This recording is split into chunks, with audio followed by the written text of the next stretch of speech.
자, 오늘 말씀은 로마서 6장을 보겠습니다. 지난 시간에 5장 끝부분에서 곧 5장 20절에서 율법이 들어온 것은 범죄를 더하게 하려 함이라.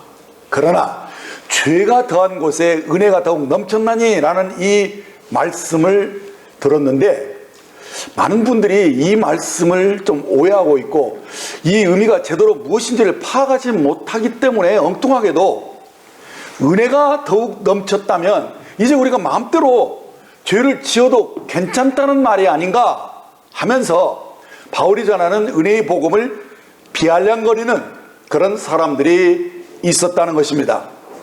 그래서 로마서 6장은 이 어그러진 논리를 바로잡아주면서 믿는 우리가 그리스도와 연합된 자임을 말씀해 주고 있습니다. 그래서 로마서 6장의 키워드는 그리스도와 연합된 자입니다. 자, 1절 2절을 보시면 그런즉 우리가 무슨 말하리요? 은혜를 더하게 하려고 죄에 거하겠느냐? 그럴 수 없느니라. 죄에 대하여 죽은 우리가 어찌 그 가운데 더 살리오라고. 믿는 우리가 이제는 내 맘대로 살 수 없게 되었다는 사실을 고백합니다. 그 이유가 무엇입니까? 이 이유는 한마디로 죄에 대해서 죽었다는 것입니다. 저는 처음에는 이 말을 제대로 파악을 못했습니다. 오해했습니다. 죄에 대해서 죽었다는 말이 죄에 대해서 마치 시체처럼 아무런 감각도 없고 반응도 할 수 없는 그런 사람이 되었다는 것으로 생각을 했었는데, 실제로 살아보니까 절대로 그 말은 아니더라고요. 예. 겉난 사람도 죄의 유혹을 여전히 받고, 그렇게 죄 때문에 우리들이 몸이 그 막 반응을 하고 이렇다는 것을 알면서, 아, 그런 의미는 아니구나. 그럼 이게 무슨 말인가? 하면서 말씀을 더 깊이 볼 때 그 해석이 틀렸고, 이 말은, 죄에 대해서 죽었다는 말은 죄의 지배에서 벗어났다는 말이라는 것을 알게 됐습니다. 왜 그러느냐? 우리가 믿을 때 그리스도와 연합한 자가 되었기 때문에, 그래서 죄의 지배에서 벗어난 자가 되었다는 의미인 것입니다. 그렇습니다. 우리는 모두 아담 안에서 태어났지만 믿을 때 우리가 그리스도 안으로 옮겨짐으로써 우리가 함께 죽고 함께 부활하고 이렇게 새로운 신분과 본성으로 바뀌어졌다는 놀라운 그런 의미가 내포되어 있는 진리의 말씀인 것입니다. 자, 어떻게 이런 놀라운 일들이 일어나는 것이냐? 3절에 보면 무릇 그리스도와 예수와 합하여 침례를 받은 우리는, 여기서 침례가 나오죠. 그의 죽으심과 합하여 침례받는 줄을 알지 못하느냐? 이렇게 답변해 주고 있습니다. 그래서 우리는 믿을 때 성령으로 침례를 받았다라는 증표로 물로 침례를 받는 것입니다. 그래서 침례를 받을 때 우리가 물속에 들어가는 것처럼 성령께서 우리를 그리스도 안으로 들어가게 하심으로 우리를 그리스도와 연합시켜 주셨다는 사실입니다. 우리가 비록 첫사람 아담 안에서 태어났지만 둘째 사람인 그리스도와 연합하여 침례를 받음으로써 그의 죽음 안으로 들어가서 함께 죽고 함께 장사 지내졌다는 사실입니다. 이렇게 우리는 아담 안에서 태어났지만 침례를 통해서 그리스도와 죽음 그리고 부활 안에서 이렇게 함께 연합되어져 있음을 우리에게 보여줍니다. 그래서 그리스도가 이 죽음과 이 부활을 통해서 육에서 영으로 변화되셨듯이 우리도 그리스도의 죽음과 부활 안에서 그분과 연합되어짐으로써 우리가 아담 안에서 그리스도 안으로 옮겨졌다는 것을 말씀해 준 것입니다.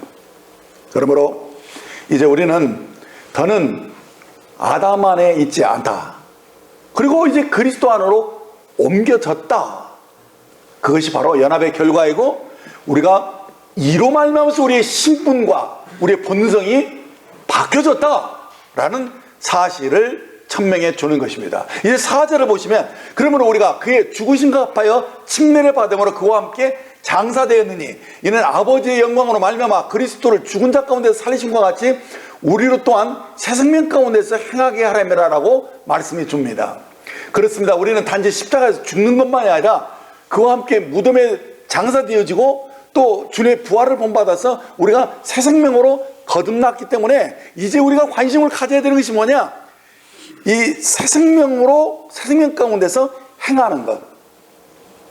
이 부분을 이제 더 로마서 6장서부터는 이 부분을 더 정확하게 말씀해 주고 있는 것입니다. 자, 이어지는 5절을 보면 만일 우리가 그의 죽으심을 본받아 연합한 자가 되었으면 또한 그의 부활을 본받아 연합한 자가 되리라 하시면서 우리가 연합한 것이 죽음만이 아니라 부활까지도 함께 연합된 자가 되었다라고 말씀하고 있고, 그래서 이것을 침례 속에서 이미 다 보여주셨잖아요.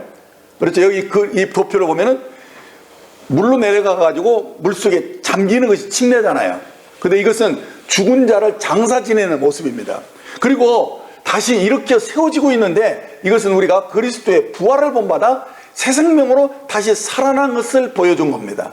이처럼 침례는 죽음과 장사 지냄과 새 생명으로 부활된 그런 시각적인 것을 표현해 준 것입니다. 자, 그런데 여기서 중요한 사실이 있습니다. 이 진리가 단순한 가르침으로만, 곧 지식으로만 이해된다면 이건 우리에게 아무런 구원의 능력을 주지 못한다는 것입니다. 이 진리가 실제가 되어서 우리에게 믿음을 주는 그런 말씀이 되려면 이것이 성령으로 되어야 됩니다. 성령의 계시로 이 진리가 열려서 아, 그렇구나 라고 영적으로 내가 그리스도와 함께 죽고 함께 부활한 사실이 영으로 믿어져야 되는 것이죠. 그래서 이것이 영으로 확실히 이 비전을 보고 이상을 보고 그 실제를 누리는 사람이 되어야 한다는 것입니다. 그것은 성령으로 되어진다는 것입니다. 제가 믿음으로 의롭게 되어졌음을 알았을 때 놀랍게도 죄가 나를 주관하지 못하는 그런 거룩한 삶을 경험하기 시작했습니다. 자, 그런데 그것이 얼마 가지 않았어요. 그리고 기쁨이 사라지면서 은혜의 삶도 제대로 나타나지 않았어요.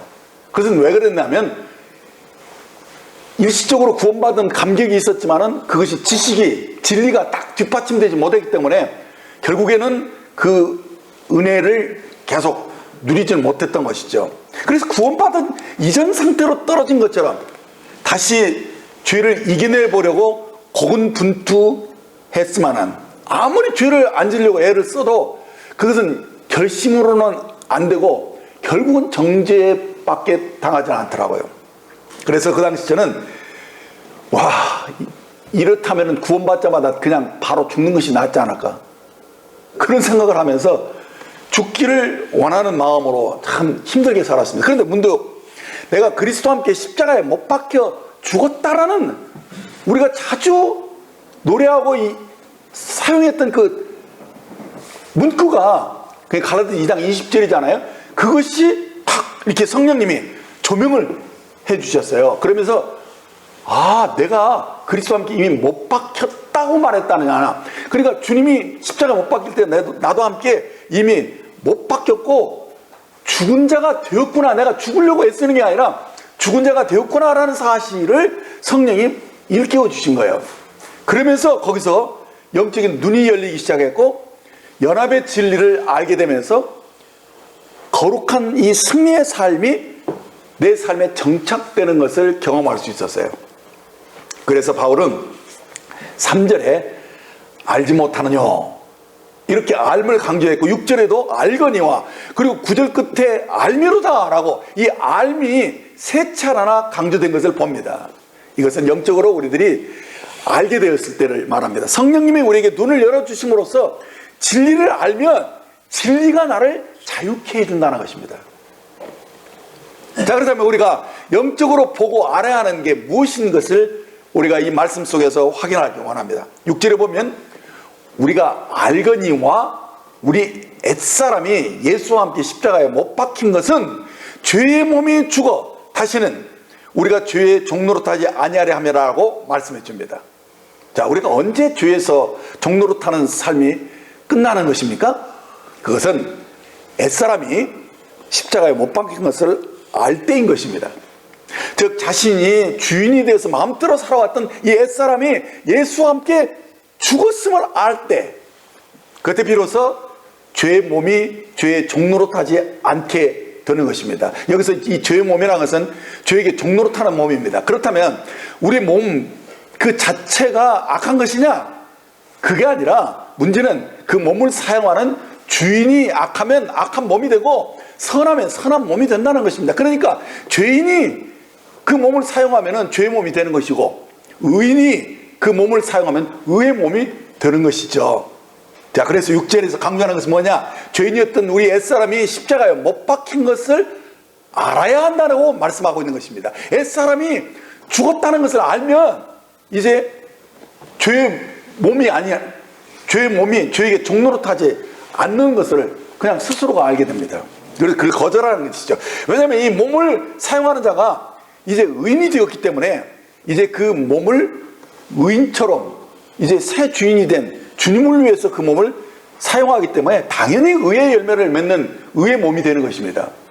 그러니까 죄의 몸이 되지 않는 것은 뭐냐? 그 신분과 본성이 바뀌었다는 사실을 알 때 그렇게 되어진다는 얘기입니다. 자, 그래서 이것을 좀 쉬운 예를 들자면 감옥에 가면은 이 죄수들을 감시하고 또 노동을 시키고 하는 그런 간수가 있지 않습니까?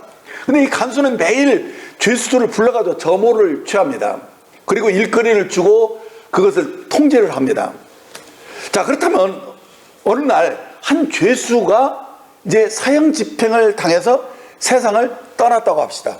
자, 그렇다면 그 간수는 어떻게 합니까? 그 다음날에 그 죽은 자의 이름을 부르겠습니까? 부르지 않습니다. 그는 없는 것입니다. 그래서 죽은 죄수는 간수의 지배 아래에 있지 않는 것입니다. 죄의 노예로 살았던 우리가 죄의 지배에서 벗어나는 것은 뭐냐? 우리 옛사람이 죽었기 때문인 것입니다. 그래서 이 사실을 정확하게 인식하는 사람들은 마귀가 아무리 뭐라고 해도 나는 죄에 대해서 죽었다 이렇게 말할 수가 있는 것이죠. 그래서 7절에 이는 죽은 자가 죄에서 벗어나 의롭다 하심을 얻었습니다 라고 선포해 주는 것입니다. 이처럼 옛사람의 죽음으로 우리는 죄의 지배에서 벗어난 것입니다. 그러나 주님의 은혜는 여기서 끝나지 않았습니다. 우리는 동시에 그분의 살아나심으로 연합해서 새 생명을 얻었고 이제 이 부활하신 그리스도처럼 우리도 동일한 생명을 얻게 되었다는 사실입니다. 그래서 8절 9절을 보십시오. 만일 우리가 그리스도와 함께 죽었으면 또한 함께 살 줄을 믿노니 이는 그리스도께서 죽은 자 가운데서 살아나셨으며 다시 죽지 아니하시고 사망이 다시 주장하지 못할 줄을 알미로다 이렇게 말씀합니다. 그렇습니다. 우리는 이 그리스도의 부활을 본받아서 이제 주님과 연합해서 우리가 새 생명을 얻었습니다. 이 생명은 부활하신 예수님의 생명처럼 다시 죽지 않는 영원한 생명입니다. 그러니까 다시 사망이 주관하지 못하는 영원한 생명을 우리들이 받았다는 거예요. 그래서 이것을 때로는 의로운 생명이다 혹은 거룩한 생명이다 영화로운 생명이다 이렇게 성경이 곳곳에서 말씀하고 있는데 바로 이 생명을 우리가 받았기 때문에 우리 몸도 장차 영화롭게 변화될 그런 사람인 것을 말씀해 주고 있는 것입니다. 그러므로 우리는 그리스도의 죽음과 부활로 연합된 새로운 피조물이 되었다. 이것이 성경의 핵심 진리인 것입니다. 즉 새 창조 속에서 이제 우리가 신의 성품에 참여한 그리스도와 동일한 생명을 가진 그런 의인이 되었다는 사실, 이것이 바로 복음의 키워드인 것입니다. 이렇게 영적으로 우리가 이 생명의 변화를 알고 의인이 되었음을 확실히 아는 사람들은 이제 함부로 죄에게 자기 몸을 내어줄 수 있지 않는다는 것입니다. 그러니까 이 생명의 변화를 경험한 사람들은 당연히 죄를 미워하고 거룩한 삶을 살고자 한다는 것입니다. 그러나 자신이 의인으로 이 본성이 바뀌었다는 것을 잘 모르는 사람들은 어떻게 되느냐? 아직도 자기가 죄인인 것처럼 사는 거예요. 그래서 죄의식이라고 하면 죄를 의식하고 산다는 거거든. 그러니까 죄를 안 지려고 하는데 안 지려고 하면 그것은 내 육체로 노력하는 것 때문에 결국은 넘어지게 돼 있어요. 그렇죠? 근데 내가 이미 의인이 되었다. 나는 새로운 피조물이다 하면은 이제 새로운 피조물다운 삶을 그런 생각 속에서 그렇게 살게 자연히 되는 거예요. 근데 이것을 정확하게 정리가 안 된 사람, 자기가 죄인이기 때문에 죄인처럼 사는 거예요. 그래서 돼지가 깨끗하게 돼지를 씻어놔도 결국은 그 더러운 것을 다시 들어놓는 것처럼, 그리고 개가 토한 것을 다시 먹잖아요. 그 더러운 것을. 그런 것처럼 그렇게 자기가 죄인이라고 생각하는 상태에서 죄의 의식 속에서 벗어나지 못하니까 그런 삶에서 벗어나지 못하는 것입니다. 그러므로 우리가 새로운 피조물이 되었다라는 이 정체성을 정확하게 갖고 있는 것이 굉장히 중요한 것입니다. 자기의 모습을 보면 아직도 막 한심하죠. 그런데 내 영이 의롭게 됐다는 거예요. 이것은 내 몸이지 내가 아니에요. 몸은 내가 아니에요. 몸을 소유하고 있는 나는 영이에요. 그리고 영이 새로운 피조물이 되고 의롭고 거룩하게 됐다는 거예요. 그렇죠? 그 의식을 제대로 인식한 사람들은 몸을 함부로 사용하지 않는다는 거예요. 그래서 바울은 10절에서 그가 죽으심은 죄에 대하여 단번에 죽으시며 그가 살아계심은 하나님께 대하여 살아계심이다 라고 말씀한 것입니다. 이것은 신분의 변화를 가리키는, 우리의 본성이 변화됐다는 것입니다. 즉 우리가 새로운 삶을 살 수 있는 새로운 피조물이 된 것을 선포해 주고 있는 것입니다.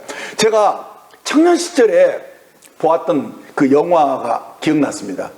적과의 동침이라는 그 줄리아 노보츠가 여주인공으로 나오는데, 그 여인이 아주 부자이면서도 잘생긴 남자와 결혼을 해서 아주 행복할 줄 알았어요. 그런데 안타깝게도 이 남자는 정말 멋지게 생겼는데도 문제는 결벽증 환자예요. 그러니까 먼지 하나도 없이 딱 정리된 환경에서만 살아야만 하는 그런 환자예요. 그러면서 또 의처증까지 있어요. 그래서 늘 아내를 의심함으로써 아주 일거수일투족 그를 감시하고, 걸핏하면은 뭔가 그냥 문제가 있으면 막 구타를 하는 그런 일들이 빈번해지기 시작하면서 이 남편과 사는 하루하루가 지옥 같고 너무 숨막히는 삶이었습니다. 그래서 이 여인이 이 남편에서 벗어나고 싶은 거예요. 그래서 고심 끝에 묘책을 세웠는데, 그것은 뭐냐, 남편 몰래 수영을 이렇게 배웁니다. 그러면서 어느덧 수영 실력이 대단해졌어요. 그래서 어느 날 이제 밤에 남편과 함께 요트를 타고 바다에 나갔을 때 그녀는 마치 풍랑에 이렇게 실려가지고 실족돼가지고 바다에서 실종된 사람처럼 그 물속에 뛰어들어간 거예요. 수영이 이제 확실해졌으니까. 그렇게 하면서 어디로 냐 멀리 가버린 거예요. 그냥 멀리 수영을 해서. 그러니까 남편은 이게 풍랑 속에서 아내가 휩쓸려가지고 실종됐구나 싶어가지고 막 거기를 막 찾고 막 난리 폈는데 없죠. 그러니까 결국에는 이 여자가 실종되었구나. 그래서 장례식도 이렇게 치르게 되고, 그래서 끝난 거예요. 그러니까 사실상 이 여인은 아주 멀리 낯선 지방에 가서 이름도 바꾸고 또 새로 사랑하는 사람도 만나고 거기서 새로운 삶을 시작했습니다. 하지만 이 남편의 입장에서 보면은 그 여인은 죽은 거예요. 그래서 이 여인은 그 지긋지긋한 남편에게서 벗어날 수 있었다는 그런 스토리인데, 자, 이것이 그때는 나 모르고 이 영화를 봤는데 이것이 진짜 우리들의 모습을 정말 보여주는 것이 아닌가. 한마디로 말해서 우리는 전혀 새로운 존재가 돼서 새로운 곳에서 새로운 주인으로 새로운 삶을 살게 되는 게 아닌가. 예. 그래서 우리들이 이 새로운 피조물이 되었다는 이 진리, 이 신분과 내 소속이 바뀌었다, 내 주인이 바뀌었다, 이 사실을 분명하게 인식할 때 우리는 새로운 삶을 구가할 수 있게 되었다는 것입니다. 자, 그렇다면 이제 우리가 할 일이 무엇입니까? 이제 우리 삶 속에서 이제 모든 순간순간 그렇다는 이 믿음을 구사하는 것인데, 이 믿음을 어떻게 구사하느냐? 그렇게 여기는 것이 믿음인 것입니다. 거기 여기는 것. 자, 이 11절에 보면 이처럼 너희도 너희 자신을 죄에 대해서는 죽은 자요 그리스도 예수 안에서 하나님에 대해서 산 자로 여길지어다 라고 말씀하는데, 여기서 여긴다는 말은 간주한다는 말입니다. 이것을 영어로 보면은 count yourself입니다. 이 count라는 것은 여러분들 잘 아는 대로 셈을 가리키지 않습니까? 카운트한다고 하잖아요. 이것은 자신을 죽은 자로 간주하는 것입니다. 자신의 죄에 대해서 죽었다. 그리고 하나님께 대해서 산 자로 여긴다. 그 믿음으로 사는 것이 여기는 삶인 것입니다. 이 믿음은 이미 얻은 복이 무엇인지를 알고 그것을 주장하면서 사는 것입니다. 자, 그런데 여기서 한 가지 극복해야 할 어려움이 있습니다. 그것은 신분이 바뀌었어도 그것을 인식하고 새로운 삶을 누릴 수 있으려면은 과거의 이런 행습이나 습관, 생각들, 사고방식 이것들이 완전하게 바뀌어지면서 이것을 극복할 수 있어야 된다는 거예요. 1862년에 미국에서 노예제도가 폐지되었습니다. 그런데 이 노예제도가 이미 폐지되었는데도 불구하고 그 그늘에서 벗어나서 새로운 신분을 이해하고 누릴 수 있는 흑인들은 그렇게 많지 않았습니다. 거의 100년이라는 세월이 필요로 했다라고 학자들은 말합니다. 그들은 법적으로는 더는 노예가 아니라는 것을 잘 알고 있었어요. 실제로 그런데도 불구하고 오랜 그 습관들이 있기 때문에 노예 근성이라고 할까요? 이 백인들을 만나면 그냥 준증이 딱 들어버리는 거예요. 그래서 이 자신감이 딱 없어지기 때문에 범사에 어떻게 되느냐? 불이익을 당하는 거예요. 그리고 그것에 대해서도 맞서 싸우지도 못해요. 준익이 들어있기 때문에. 그래서 늘 흑인들은 백인들이 이미 똑같은 시민인데도 다 이용만 당하고 그렇게 살기 때문에 맨 문제가 일어나고 문제가 뒤집어지고 맨날 이러는 거예요. 그 미국의 사회가 그랬다는 거예요. 근데 이 마틴 루터 킹 목사님이 그래서 막 외치잖아요. 그가 나는 꿈이 있습니다 하면서 막 꿈 얘기를 막 하잖아요. 그 뭐냐면 대등하게 백인과 함께 흑인의 아이들이 뛰어놀고 대등하게 이렇게 시민으로 사는 것에 대한 꿈을 계속 얘기를 했습니다. 그런데요, 이 꿈이 제대로 실현되기까지 무려 100년이라는 세월이 필요했다는 겁니다. 지금도 문제가 있잖아요. 지금도. 자, 그렇다면은 우리들은 어떠냐 이거예요. 우리들도 분명 의인이 되었다는 거 알아요. 그런데도 여전히 죄의 노예로 사는 사람들이 많은 것을 봅니다. 왜 그렇습니까? 그것은 예전의 사고방식과 예전의 잘못된 이 습관에서 묶여있기 때문에 우리들이 늘 마음을 새롭게 함으로 변화를 받아서 이 말씀과 일치된 삶을 사는 것에서 제대로 훈련되지 않으면 우리들이 어떻게 됩니까? 세상 사람이나 다를 것이 없게 산다는 것을 보게 되는 것입니다. 그래서요, 중요한 것은 뭐냐면 복음도 반복해서 들어야 할 필요가 있어요. 네. 그리고 성경도 더 알고 연구하면서 정확하게 알면서 무엇보다도 내가 주 안에서 누구인지에 대한 이 자신의 존재와 이 신분에 대한 정확한 확신을 갖는 것이 중요한 것입니다. 그래서 제가 늘 강조하는 거냐면 너희의 정체성이 무엇이냐는 것을 분명히 알아라는 거예요. 그래서 성경에서 나에 대해서 어떻게 얘기하고 나에게 무엇을 가졌고 무엇을 할 수 있다고 말하는가, 요것을 여러분들이 정확하게 아침마다 말씀을 통해서 이것을 보고 찾고 그것을 적용하면서 삶으로 훈련하는 이 경건의 훈련이 우리에게 필요하다는 거예요. 신앙생활의 핵심은 바로 여기 있는 것입니다. 교회가 왜 필요합니까? 바로 이런 사람들을 잘 도와주고 서로 세워지기 위해서, 교회가 건축되기 위해서 우리들이 신앙생활을 해야 된다는 것입니다. 12절을 보십시오. 그러므로 너희는 죄가 너희 죽을 몸을 지배하지 못하게 하여 몸의 사욕에 순종하지 말고 라고 말씀합니다. 이 몸의 사욕에 순종하지 않아야 되는 이유가 뭡니까? 죄가 죽을 몸을 지배하지 못하도록 하라는 거예요. 죄가 이 자신을 죄에 대해서 죽은 자로 여기고 이제 죄 욕구가 일어날 때 그것을 딱 단호하게 거절하라는 얘기예요. 여러분들 총각이나 처녀로 있을 때는 이성과의 교제가 자유롭다고 할 수 있었죠. 자, 그런데 이제 결혼한 사람이 되어버리면 이제 뭐냐? 왜 반지를 딱 끼우느냐? 그것은 이제는 다른 여성에 대해서 관심을 갖지 말고 다른 남자에 대해서 이제는 서로 아무렇게나 이렇게 만나고 그러면 안 된다는 것입니다. 왜? 연약을 맺었잖아요. 그래서 이제 키스는 뭡니까? 경배의 의미가 있잖아요. 그렇죠? 함께 언약의 의미가 있기 때문에 키스는 아무나 하면 할 수 없는 거 아닙니까? 이제? 오직 부부간에만 그렇게 거룩함을 지켜야 돼. 그게 거룩함이거든요. 자, 그렇기 때문에 우리들이 이제 내가 그리스도의 신부가 되었다. 그런데 어떻게 세상 가운데 짝할 수 있냐 말이에요. 이런 의식이 분명하면은 우리들이 새로운 삶을 사는 것은 너무 편하다는 것입니다. 쉽다는 것입니다. 그래서 여러 가지 각종 유혹이나 이런 여러 가지 세상의 것들이 이렇게 물려와도 우리들이 이런 것들을 거절해야 된다는 거예요. 거절해야 되는 거예요. 그래서 우리들이 이 생각이 자꾸 막 바뀌어야 돼요. 새로워져야 돼요. 말씀을 통해서. 그리고 육신의 생각들, 습관들에 대해서 이제는 거기다 죽음을 자꾸 선포를 해야 되는 것입니다. 그래서 정욕이 불릴듯이 일어날 때 이 세상이 얼마나 음란합니까? 이런 것들이, 유혹들이 얼마나 많습니까? 근데 그런 것에서 단호하게 NO라고 하고, 정말 우리들이 마음속에서 그 어떤 미움이 일어난다든가 혹은 원망이나 시비가 일어날 때 다 이게 육체잖아요. 또 섭섭함이 일어날 때, 삐질 때, 화가 발할 때, 이런 것들이 다 육체에서 일어나는 일들이기 때문에 그런 반응들이 일어날 때 그것이 분명하게 나는 죽었다, 나는 이것에 대해서 죽었다라고 선포해야 한다는 것입니다. 더는 죽을 몸에 이 죄가 주관할 수 없도록 내가 정말 분명한 태도를 가져야 된다는 것입니다.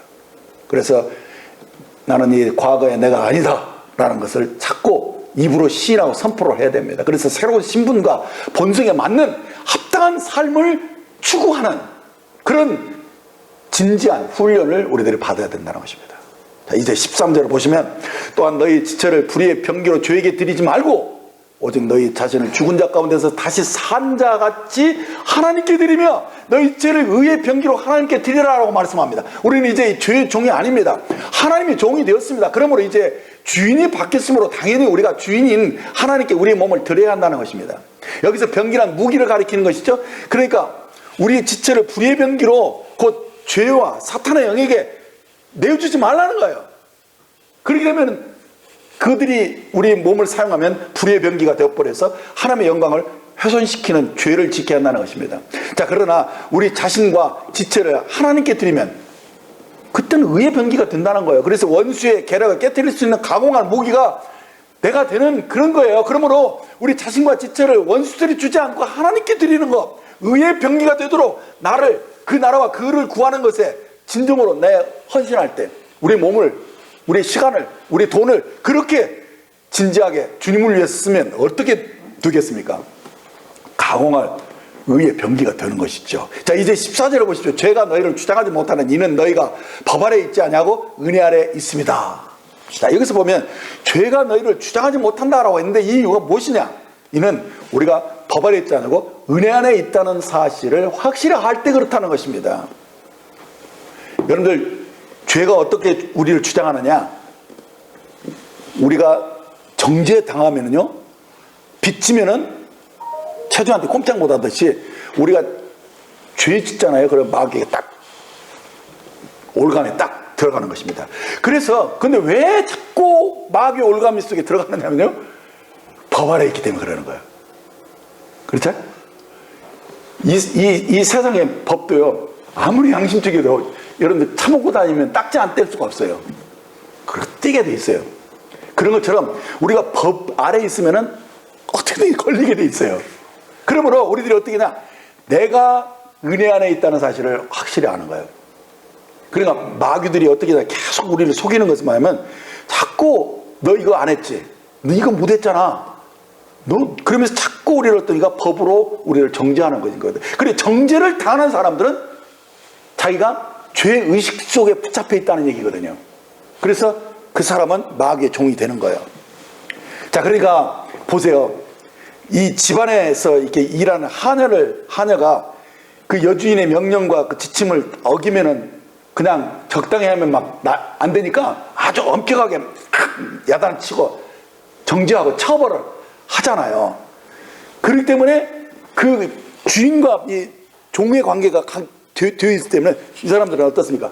함부로 하지 말고 잘하려고 자꾸 실수도 하고 떨고 막 그래. 이렇게 문제가 생기는 것이죠. 그래서 죄인처럼 이렇게 정죄 속에서 벌벌 떨면서 살게 되는 것이 주인과 노예와의 관계잖아요. 그런데 자녀는 어떻습니까? 자녀를 그렇게 대하는 사람은 이 세상에 없거든요. 근데 엉뚱하게 부모도 자식을 학대하는 사람도 있지만 그것은 좀 예외고, 자녀한테는 자기 사랑하는 자기 핏덩어리인데 얼마나 애지중지합니까? 그래서 웬만한 실수를 해도 정죄하지 않아요. 그냥 용납하고 알았다고 다음에 잘하라고 이렇게 하지, 법으로 대하는 부모는 없잖아요. 그걸 여러분들이 의식하면 됩니다. 그래서 이 은혜 안에 있다, 율법 안에 있다, 이런 것에 대해서 정확하게 개념을 가지셔야 돼요. 그래서 일단은 우리가 의롭다, 거듭났다 이런 말은 정죄받지 않는다는 것이에요. 그리스도 예수 안에 결국 정죄함이 없다는 것. 이 정죄받지 않는 것이 신앙에서 기본이 딱 돼야 돼요. 그래서 넘어져도 툭툭 툭 일어나서 다시 새롭게 시작할 수 있는 여러분들이 되셔야 돼요. 그래서 마귀의 속임수에 빠지지 말아야 되는데, 마귀의 속임수는 다른 것도 아니에요. 다 그 정죄 아래 들어가게 되는 것에 있는 것이죠. 그래서 때로는 마귀가 여기서 근데 또 한 가지, 요것을 딱 뒤집어가지고 신분을 이용해가지고 우리를 어떻게 유혹하느냐. 이제 은혜 안에 됐으니까 이제 됐네. 이제 죄 져도 괜찮잖아. 무슨 짓을 해도 하나님 괜찮다고 했잖아. 하면서 또 넘어지게 하는 거예요. 그러니까 극과 극으로 마귀들이 역사하는 것입니다. 그래서 15절에 보면 그러죠. 어찌하리요? 우리가 법 아래에 있지 아니하고 은혜 아래에 있으니 죄를 지으리요? 그럴 수 없느니라. 이렇게 말씀하고 있는 것을 보게 됩니다. 자, 이런 삶은 우리의 신분과 맞지 않는 삶이라는 것을 여러분들이 아실 것입니다. 이거의 원수의 마귀의 속임수인 것입니다. 자, 왜 이렇게 옳지 않은 생각을 하느냐? 마귀가 그런 논리의 틀 속에 우리를 몰아넣는 것입니다. 근데 이것은 은혜 안에 있다면서 죄를 지어도 괜찮다는 논리는 궤변이죠. 이것은 말도 안 되는 말이잖아요. 그래서 16절을 보시면 너희 자신을 종에게 내주어 누구에게 순종하든지 그 순종함을 받는 자의 종이 되는 줄을 너희가 알지 못하느냐. 혹은 죄의 종으로 사망에 이르고 혹은 순종의 종으로 의에 이르니라 라고 말씀하면서 종이 되는 원리는 죄에게 순종하면 죄의 종이 된다는 거예요. 그런데 하나님께 순종하면 하나님의 종이 되지 않느냐. 그러니까 우리가 누구에게 순종하느냐, 그것이 문제라는 거거든요. 그래서 우리는 동시에 두 주인을 섬길 줄은 못하거든요. 그렇죠? 하나님 말씀에 순종하는 사람은 하나님의 종이 되면 죄의 종이 될 수가 없어요. 그러나 죄의 종이 되어 있는 사람은 하나님의 종이 될 수가 없는 것이죠.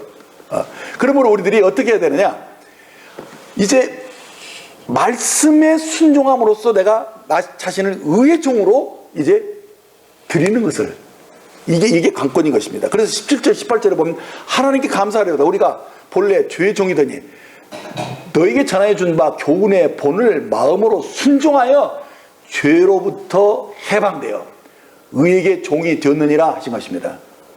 그러니까 축구를 할 때 보면은 수비만 하려는 사람은 언제든지 먹게 돼 있어요. 그러나 공격을 더 열심히 해버린 사람들은 어떻습니까? 이기게 되잖아요. 그런 거 마찬가지예요. 죄 안 지려는 사람은 죄 짓게 돼 있어요. 그러나 의롭게 살고 말씀대로 막 살려고 하는 사람들은 더 득점할 수 있고 더 성공할 수가 있는 것이죠. 그런 원리인 것이죠. 그래서 이제는 내가 누구에게 순종하든지 그 순종하는 종이 되는 것이니까 나는 이제는 죄에게 순종하지 않고 의에게 순종해서 하나님 말씀대로 나는 사는 사람들로 막 적극적으로 내가 살아야 되겠다. 내가 이제 불의의 병기가 아니라 의의 병기로 내가 나를 자신을 드려야 되겠다. 이렇게 여러분들이 마음을 강하고 담대하게 가져야 된다는 거예요. 그 의식은 그렇게 결심만으로 되는 게 아니라 이미 다 진리의 말씀으로 딱 그 터 위에 서 있을 때 그것이 가능한 것이니까 19절에서 너희 육신이 연약함으로 내가 사람의 애대로 말하니 전에 너희가 너희 지체를 부정과 불법에 내어 불법에 이른 것 같이 이제는 너희 지체를 의에게 종으로 내어주어 거룩함에 이르니라 라고 말씀하는데, 자, 이게 무슨 말이냐면요, 어렵지 않다는 거예요. 우리가 구원받았다고 해서 영이 바뀐 것이지 몸이 바뀐 건 아니거든요.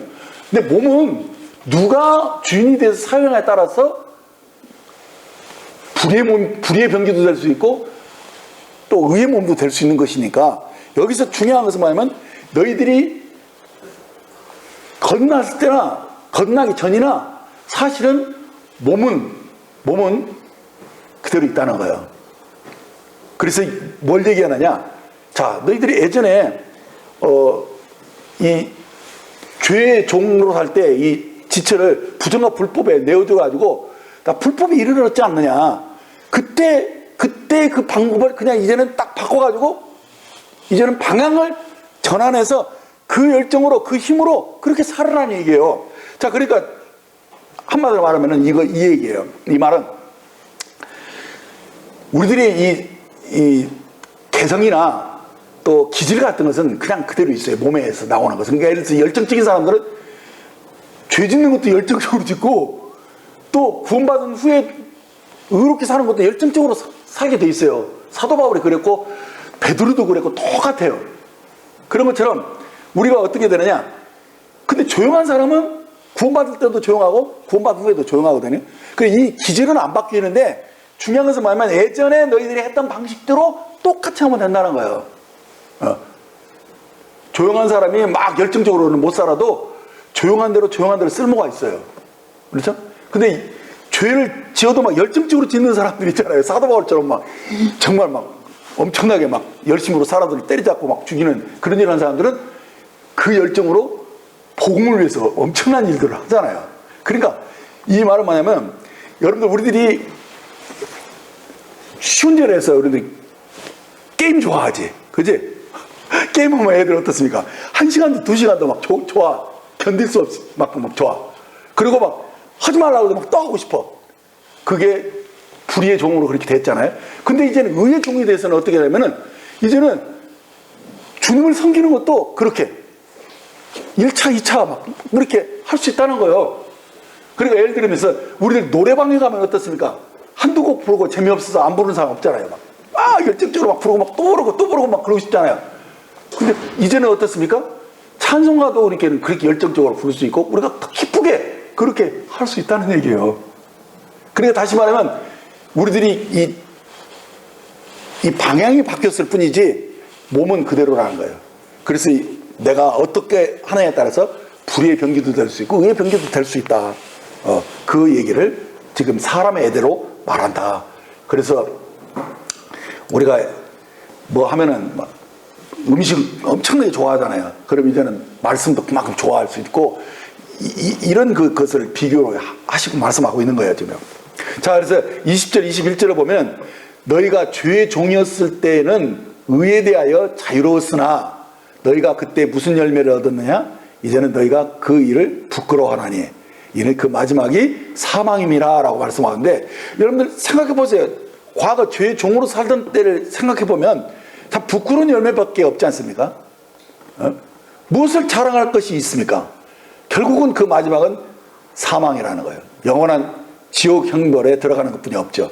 그래서 죄의 종으로 이 순간적인 낙을 누려왔지만은 그것에는 반드시 쓰라린 결말이 있다는 것을 여러분들이 인식하시고 이제는 의의 종으로 살면은 이제는 의를 위해서 더 열심으로 살고 거룩함을 위해서도 우리가 더 구별된 삶을 살 수 있지 않냐는 거예요. 근데 그것은 우리들의 어떤 결심이라기보다는 그런 신분의 변화와 본성이 있기 때문에 이제는 믿음으로 그것이 가능하다는 것을 우리에게 말씀해 주는데 이것을 그래서 이 죄는 행위로 얘기하고 이제 성령의 열매는 은사로 얘기를 하고 있는 것을 그 차이만 여러분들이 이해하면은 다 해결될 수 있어요. 22절에 보시면 그러나 이제는 너희가 죄로부터 해방되고 하나님께 종이 되어 거룩함에 이르는 열매를 맺었으니 그 마지막은 영생이니라. 행위와 열매의 차이를 이해하면은 이것이 가능하다는 거예요. 그래서 죄의 종으로 살 때는 죄가 주인이 되었기 때문에 결국은 사망을 낳을 수밖에 없었다는 거예요. 근데 이제 우리들이 이제 하나님의 종이 됐잖아요. 주인이 하나님이 되었기 때문에 이제 하나님의 은혜로 우리들이 살게 되면서 영생을 얻는 그 은사를 누리게 되었다는 것을 이렇게 말씀하고 있는 겁니다. 그러니까 이것이 우리들이 노력이나 애씀으로 되어지는 것이 아니라는 거예요. 열매라는 거예요. 그러니까 그것은 열매는 어떻습니까? 주님과 내가 연합되었다는 사실을 알고 주님 안에 내가 있고 주님이 내 안에 계신다는 거 알면서 그분으로 말미암아 살면 되는 거예요. 그러니까 가지가 포도나무에 붙어 있으면 열매 맺잖아요. 그런 것처럼 우리가 믿음의 의식을 가지고 말씀을 딱 붙잡고 있으면은 그냥 그런 삶이 자연스럽게 사라진다는 거예요. 자, 그래서 이제 맨 끝절 23절에 보면은 죄의 싹은 사망이요 하나님의 은사는 그리스도 예수 우리 주 안에 있는 영생이다 라고 이 말씀의 결론을 여기서 내려주는 것입니다. 그러니까 하나님은 우리가 옳고 그름을 따지는 분이 아니고 우리가 누구에게 속했느냐, 곧 내가 죄의 종이냐, 그래서 사망을 위해서 사느냐, 아니면은 의의 종으로서 하나님의 자녀로 사느냐, 요것을 주님이 보신다는 거예요. 그래서 하나님은 우리가 어떻게 살기를 원하냐, 내 정체성을 분명히 하기만 하면 된다는 거예요. 내가 누구인가? 나는 하나님의 자녀다. 그래서 나는 의의 열매를 맺을 수밖에 없다라는 사실을 그냥 믿으라는 거예요. 그래서 내가 주님과 연합되어 있고 주님이, 부활하신 주님이 내 안에 계시기 때문에 나는 이제 영으로, 생명으로 영생을 누리는 삶이 살 수밖에 없다. 요 사실을 딱 인식을 하고 이제 여기에서 내 태도를 분명히 하면 된다는 거예요.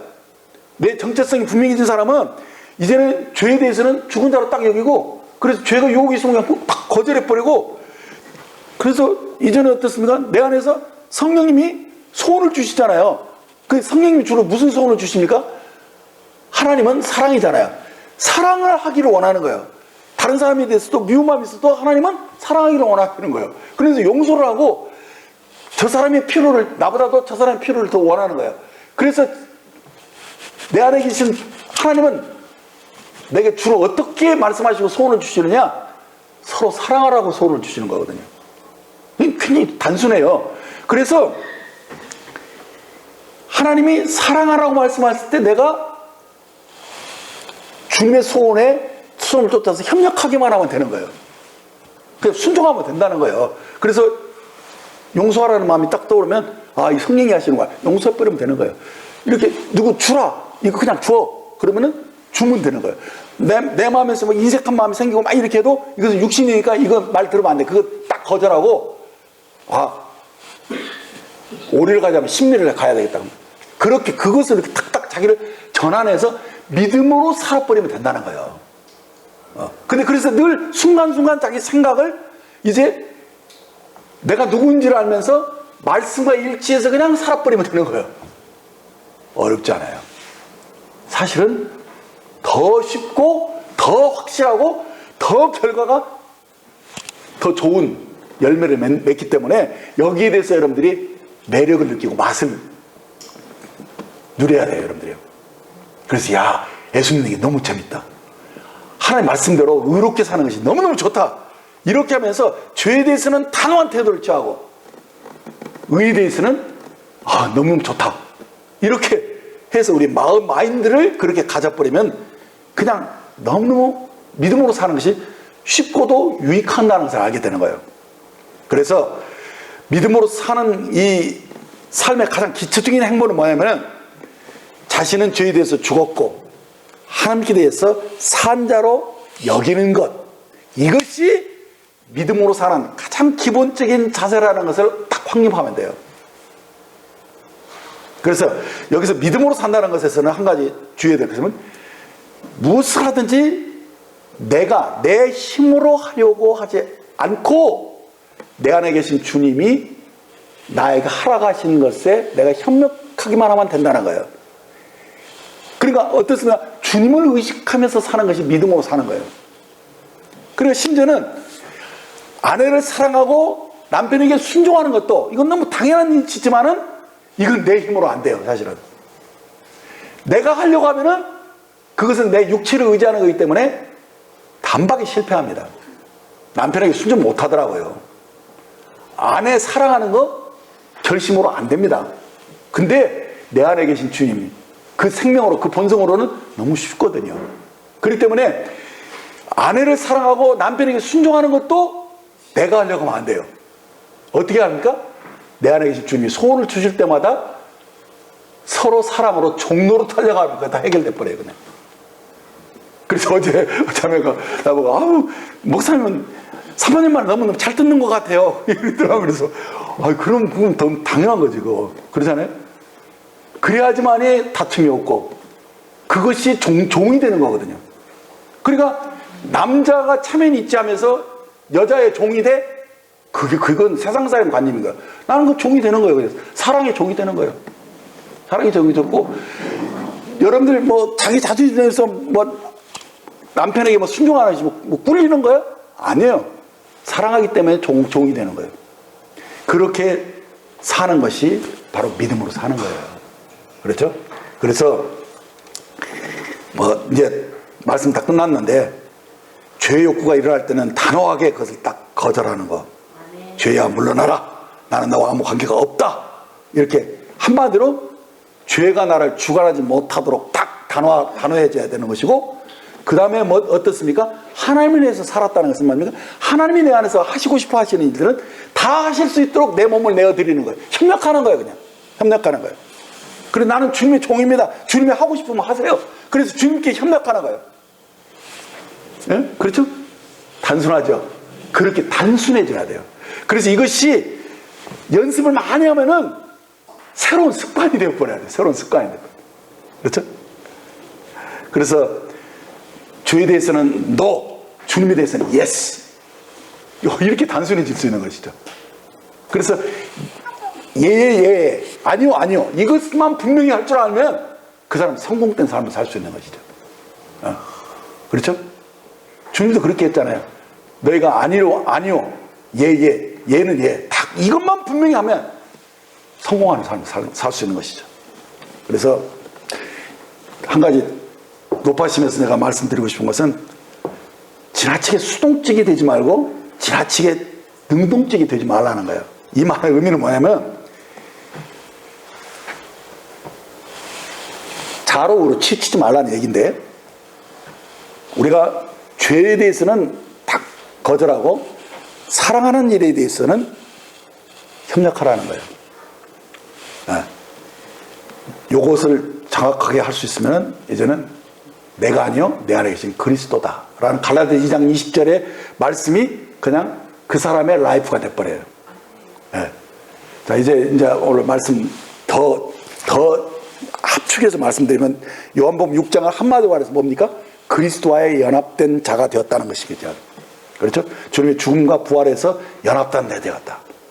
그것은 곧 옛사람이 죽었다, 처리되었다. 이제 부활 안에서 새 생명을 가진 나는 새로운 피조물이었다. 그래서 하늘의 회개장부에는 죄에 대해서는 죽었고 하나님께서는 산 자로 여기면서 사는 것이다. 이것이 로마서 6장의 포인트예요. 그래서 이 여김으로 사는 것이 믿음으로 사는 것이다. 그러니까 하나님께 대해서 종으로 여기는 거예요. 의의 병기로 자기를 드리는 거. 그렇죠? 이제는 정말 내가 새로운 피조물로서의 의의 삶을 사는 자인 것을 늘 여기면서 사는 것. 그래서 죄에 대해서는 거절하고 하나님께서는 협력하는 것. 이것입니다. 이것이 바로 오른의 요지인 것입니다. 기도하겠습니다. 주님, 감사합니다. 저는 그리스도와 함께 십자가에 못 박힌 자가 되었습니다. 그래서 이제 과거에 내 마음대로 살았던 옛사람은 이미 죽었음을 선포합니다. 그리고 주님의 부활을 본받아서 함께 부활하여 그리스도와 동일한 생명으로 거듭난 새로운 피조물이 되었음을 이 시간에도 감사와 찬양을 드립니다. 그러므로 이제 자신을 죄에 대해서는 죽었고 하나님께서는 산자로 여기며 사는 것을 당연시하고, 이것을 늘 삶 속에서 적용하면서 아니어하는 것에서 아니어하고 예할 때 예할 수 있는 사람이 되게 하심을 감사합니다. 이제 제 욕구에 대해서는 no라고 말하고, 이제 주님 우리 안에 소원을 주시는 것은 yes라고 하면서 정말 이제는 하나님의 종으로 이제는 담대하게 살 수 있고, 이 의의 병기가 되어서 하나님 나라를 확장하는 일에 저희들이 기꺼이 헌신하며 살 수 있도록 도와주옵소서. 저를 늘 은혜 가운데 살도록 붙잡아 주시기를 간절히 부탁드리며 주 예수님의 이름으로 기도했습니다. 아멘.